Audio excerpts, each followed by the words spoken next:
नमस्ते, कैसे हैं आप सब। एक बार फिर से आपका स्वागत है। उम्मीद करता हूं कि आप सब अच्छे होंगे। तो अब बीएसटीसी 2026 के एग्जाम में 14 दिन बचे हैं और इन 14 दिन में कैसे, अगर आपने रीजनिंग, टीचिंग एप्टीट्यूड और इंग्लिश हिंदी को नहीं पढ़ा है तो कैसे आप इन 14 दिन में अच्छे से कवर कर सकते हैं, आज हम इसके ऊपर बात करने वाले हैं। तो सबसे पहले आपको पता ही होगा कि बीएसटीसी में 4 पोर्शन होते हैं, 4 हिस्से होते हैं। जो पहला पोर्शन होता है राजस्थान जीके, पहला पोर्शन होता है राजस्थान जीके, दूसरा होता है रीजनिंग, तीसरा होता है टीचिंग एप्टीट्यूड, शिक्षण अभिरुचि, चौथा होता है हमारा इंग्लिश हिंदी, और जिसके संस्कृत होती है उनके हिंदी की जगह संस्कृत आती है। तो यहाँ पर ये चारों पोर्शन होते हैं। चारों में से क्या है, 50 क्वेश्चन आते हैं, 150 नंबर का हर एक पोर्शन होता है। तो यहाँ पे चारों को पढ़ना बहुत जरूरी है अच्छे से, ठीक है। अगर आपको अच्छे नंबर से सिलेक्ट होना है तो चारों को पढ़ना बहुत जरूरी है। चारों में से क्वेश्चन आते हैं। तो राजस्थान जीके को कैसे पढ़ना है वो मैंने लास्ट वीडियो में बताया था, लेकिन बहुत से लोगों के सवाल आए थे कि इन तीनों को भी कैसे कवर करें एंड के दिनों में अगर हमने कुछ नहीं पढ़ा है। तो इसके लिए मैं कुछ आपको बताने वाला हूं और स्ट्रेटेजी आपको अपनी बनानी होगी कि कैसे आपको कवर अप करना है। मैं आपको थोड़ा सा तरीका बताने वाला हूं। तो सबसे पहले हम आते हैं रीजनिंग पे। तो देखो, रीजनिंग में आपको मैं यही कहूंगा कि कोई भी टॉपिक आपको छोड़ना नहीं है। रीजनिंग में आपको क्या करना है, कोई भी टॉपिक आपको छोड़ना नहीं है। सबसे पहले तो आपको क्या करना है, यहाँ पे रीजनिंग में पुराने 10 साल के पेपर देखने हैं, ठीक है। ये चीज मैं बार बार कहता हूं, लेकिन अगर आप पुराने 10 साल के पेपर देखोगे तो आपको पता चल जाएगा कि रीजनिंग में बहुत से क्वेश्चन रिपीट होते हैं, 10-15 क्वेश्चन हर बार रिपीट होते हैं। तो पुराने 10 साल के पेपर आपको देखने, और देखने से मेरा मतलब है कि जो क्वेश्चन है उनको थोड़ा सा सॉल्व करना है, मतलब एक तरीके से समझना है, ठीक है। तो फटाफट से आपको पुराने 10 साल के पेपर देखने हैं रीजनिंग के। फिर इसके बाद में रीजनिंग में जितने भी टॉपिक है ना, उन टॉपिक्स को आपको कवर करना है, अच्छे से समझना है। एक आपको रफ नोटबुक लेनी है, उसमें सॉल्व करते जाना है और समझते जाना है। और कोई टॉपिक आपको लगे कि बहुत बहुत बहुत हार्ड है, क्या है, बहुत बहुत बहुत हार्ड है, तो उस टॉपिक को आपको छोड़ना नहीं है। क्या करना है, किसी भी टॉपिक को छोड़ना नहीं है, क्योंकि यहाँ पे बहुत कम टॉपिक है, ठीक है ना। राजस्थान जीके में तो बहुत सारे टॉपिक हैं, लेकिन यहाँ पे बहुत कम टॉपिक है। आप आराम से 3-4 दिन में अगर लगातार अच्छे से मेहनत करो तो आप कंप्लीट कर सकते हो। तो यहाँ पे जो टॉपिक है उनको आपको अच्छे से समझना है। अगर समझ में नहीं आए तो आप यूट्यूब पे अगर टॉपिक डालोगे, जैसे एज वाला टॉपिक आपको समझ में नहीं आ रहा, तो रीजनिंग, बीएसटीसी रीजनिंग एज, तो आपके सामने वीडियो आ जाएगी, वो भी आप देख सकते हो। लेकिन यहाँ पर टॉपिक आपको छोड़ने नहीं है, बहुत कम टॉपिक है, अच्छे से सबको करने हैं। लेकिन यहाँ पर क्या होगा कि जब आप टॉपिक करोगे तो बहुत से टॉपिक ऐसे आएंगे जो बहुत हार्ड होंगे, बहुत मुश्किल होंगे। जैसे क्लॉक वाला टॉपिक, कौन सा टॉपिक, क्लॉक वाला, घड़ियों वाला जो टॉपिक है, यहाँ पे बहुत हार्ड है, बहुत बड़े बड़े उसमें फॉर्मूले हैं, बहुत सारी उसमें से ऐसी चीजें हैं, बहुत मुश्किल चीजें हैं। तो ऐसा आपके सामने जब टॉपिक आ जाए घड़ी वाला, जो कि बहुत हार्ड टॉपिक है, तो इसमें भी क्या करना, आपको छोड़ना नहीं है। इसमें क्या होगा, बहुत सारी चीजें बहुत से सिंपल है, ठीक है। जैसे हर 5 मिनट में जो है, हर 5 मिनट में घड़ी की जो सुई है वो कितने डिग्री का एंगल बनाती है, ये बहुत सिंपल क्वेश्चन है और ये आ भी सकता है, ये आपकी बुक में भी दिया होगा, आपको दिया होगा। तो वहां से आपको ये सिंपल जो चीजें हो ना, कि 5 मिनट में कौन से डिग्री का वो बनाती है, पूरी घड़ी में कितना डिग्री का वो होता है, 360 डिग्री का होता है, ठीक है। तो जो ये सिंपल चीजें हो ना हर एक टॉपिक में, वो आपको कर लेनी है, ठीक है ना। कि अगर एग्जाम में आ भी जाए तो आप कर लो, ठीक है। सिंपल ईजी चीजें जो है वो आपको कंप्लीट कर लेनी है। तो यहाँ पे मेरे कहने का मतलब ये है कि रीजनिंग में पुराने 10 साल के पेपर देखने, फिर उसके बाद में टॉपिक, ठीक है ना।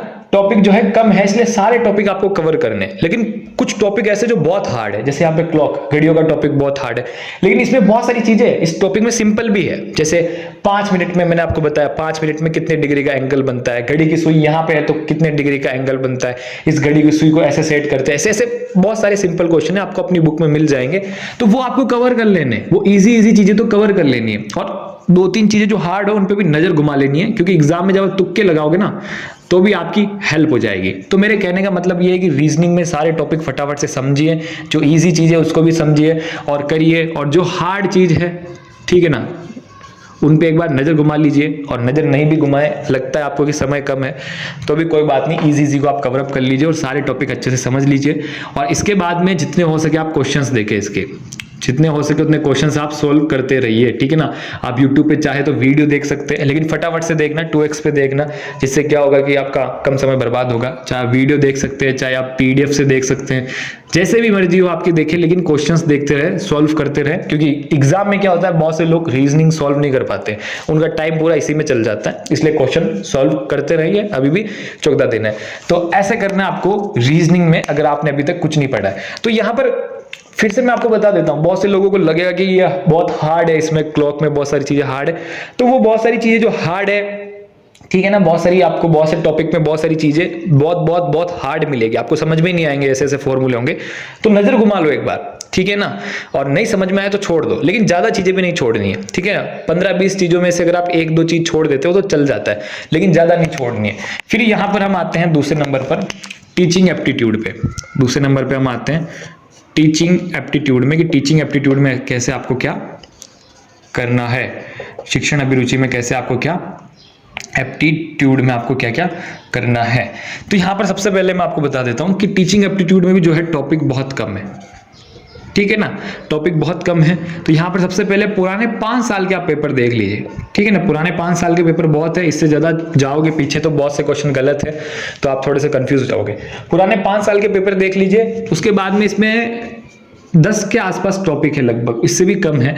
तो जितने भी टॉपिक आप यूट्यूब से समझ लो, ठीक है ना, आप पढ़ के समझ सकते हो। अगर आपको पढ़कर समझ में नहीं आता है तो आप YouTube पे देखकर समझ सकते हो, ठीक है। YouTube पे आप कैसे समझोगे, जैसे मान लो सतत एवं मूल्यांकन का टॉपिक है, तो आप YouTube पे सर्च करोगे BSTC सतत एवं मूल्यांकन क्लास, बहुत सारी है, लहर पाठशाला है, संकल्प क्लासेस है, उत्कर्ष क्लासेस है, आपको बहुत सारी वीडियोस मिल जाएगी।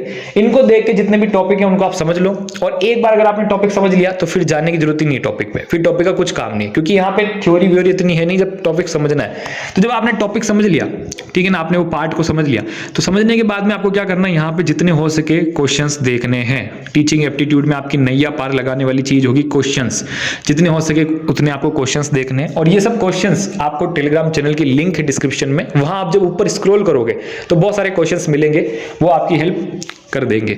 तो यहाँ पर जितने हो सके इसमें क्वेश्चंस देख, टॉपिक समझ लिए, ठीक है, पुराने 5 साल के पेपर देख लिए, टॉपिक समझ लिए, नहीं समझ में आया जिसको यूट्यूब से समझ लिया, फिर जितने हो सके क्वेश्चंस देखने, चाहे आप पीडीएफ देखो, चाहे आप यूट्यूब से देखो, कहीं से भी देखो, जितने हो सके उतने क्वेश्चंस देखने।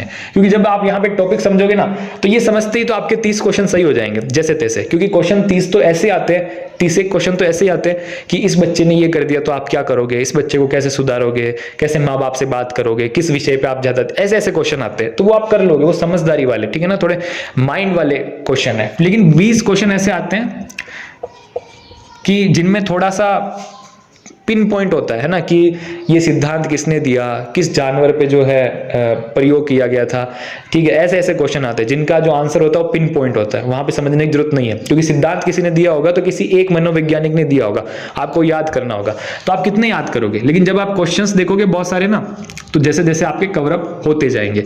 तो टीचिंग एप्टीट्यूड में आपको ऐसा करना है। तो यहाँ पे हमने इन दोनों की बात कर ली, अब हम चलते हैं इंग्लिश हिंदी पे। लेकिन उससे पहले मैं आपको फिर से बता दूं कि मैं यहाँ पे क्या कहने की कोशिश कर रहा हूँ। अभी टाइम बहुत कम बचा है, और जो ये चारों पोर्शन है ना, Rajasthan GK, reasoning, teaching aptitude, English Hindi, ये चारों इंपॉर्टेंट है, चारों में से क्वेश्चन आते हैं। लेकिन राजस्थान जीके का मैंने कल बता दिया कि कैसे आप कंप्लीट कर सकते हो, और आज मैं इन तीनों का बता रहा हूँ। तो अगर आपने राजस्थान जीके कंप्लीट कर लिए, ये तीनों बाकी हैं, तो मैं इसके हिसाब से बता रहा हूँ। और अगर आपने ये तीनों कंप्लीट कर लिए हैं और आपने राजस्थान जीके नहीं किए, तो आप वो कल वाली वीडियो देखना। और अभी जो है समय बहुत कम बचा है, इसलिए आप दूसरों से कंपेयर मत करना कि किसने क्या किया क्या किया। बस आपके पास जो भी टाइम बचा है उसको अच्छे से आप यूज करो। फिनिश लाइन तक जब तक आप पहुंचे नहीं हो, दौड़ते रहो, चाहे हारो या जीतो ये मैटर नहीं करता, दौड़ते रहो जब तक फिनिश लाइन नहीं आ जाती है। और यहां पर अगर आपने चारों में से किसी की तैयारी नहीं की है, तो सबसे पहले आप reasoning, teaching aptitude, English Hindi, इनको कवर अप करो, फिर थोड़ा थोड़ा राजस्थान जीके को भी कवर अप करो। तो मेरे कहने का मतलब ये है कि एग्जाम डेट से पहले जितना हो सके उतना आप पढ़ते जाओ पढ़ते जाओ पढ़ते जाओ। और ऐसा इसलिए क्योंकि जो एग्जाम में हमको है ना, हम जो भी एग्जाम देने जा रहे हैं BSTC 2026 का, इसमें हमको ऐसे नहीं करना है कि हमको वहां पर थ्योरी लिखनी पूरा, वहां पर हमको रिटर्न में क्वेश्चन पूछे जाएंगे, हमको एग्जैक्ट याद ही होना चाहिए, ऐसा नहीं है। अगर आपने किसी को 4-5 बार भी किसी चीज को पढ़ा है, आपके दिमाग में बैठ गई, तो वहां पे 4 ऑप्शन आएंगे, वहां पे क्या 4 ऑप्शन आएंगे, तो 4 ऑप्शन में से आपको एक सही करना है। तो आपको रट्ठा नहीं मारना, आपको इस तरह से पढ़ना है कि ये चारों ऑप्शन देखते ही आंसर जो है आपके माइंड में क्लिक कर जाए, ऐसे आपको पढ़ना है। इसलिए यहाँ पर इतना भी मुश्किल नहीं है और इतना भी ईजी नहीं है। जो समय बचा है उसमें आप टेंशन मत लीजिए, जितना हो सके उतना आप कवर करते रहिए। और यहाँ पे रीजनिंग में भी मेरे कहने का मतलब यही था कि पुराने 10 साल के पेपर देखने हैं, क्योंकि 15-20 क्वेश्चन तो हर साल क्या है रिपीट हो रहे हैं, तो वहां से हेल्प हो जाएगी। फिर यहाँ पे मैंने टॉपिक कहा कि सारे टॉपिक आप जैसे कवर कर सकते हैं वैसे कवर करिए, और जो इजी चीज है उसको तो कवर कर ही लीजिए, ठीक है ना। हर टॉपिक में जो इजी चीज है उसको कवर कर लीजिए। जैसे मेरा मतलब ये है कि जैसे घड़ी वाला टॉपिक है या यहाँ पे आयु वाला टॉपिक है, ठीक है, तो ऐसा नहीं है कि आप पूरे दिन भर घड़ी वाला टॉपिक ही पढ़ते जा रहे हैं, घड़ी वाला टॉपिक ही समझते जा रहे हैं, ऐसा आपको नहीं करना है। घड़ी वाले टॉपिक में अगर आपको लगता है कि बहुत ज्यादा टाइम लग जाएगा, तो पहले जो दूसरे टॉपिक है इजी उनको कवर अप कर लीजिए, क्योंकि घड़ी वाले टॉपिक में से कितने क्वेश्चन आएंगे, मैक्सिमम 2 क्वेश्चन आएंगे, बाकी 48 क्वेश्चन तो दूसरे टॉपिक से आएंगे ना। तो वो कहने की कोशिश कर रहा हूं मैं कि अगर दूसरे टॉपिक जो है सिंपल है उनको आप कवर अप कर लीजिए, फिर वो तो सही होंगे कम से कम एग्जाम में।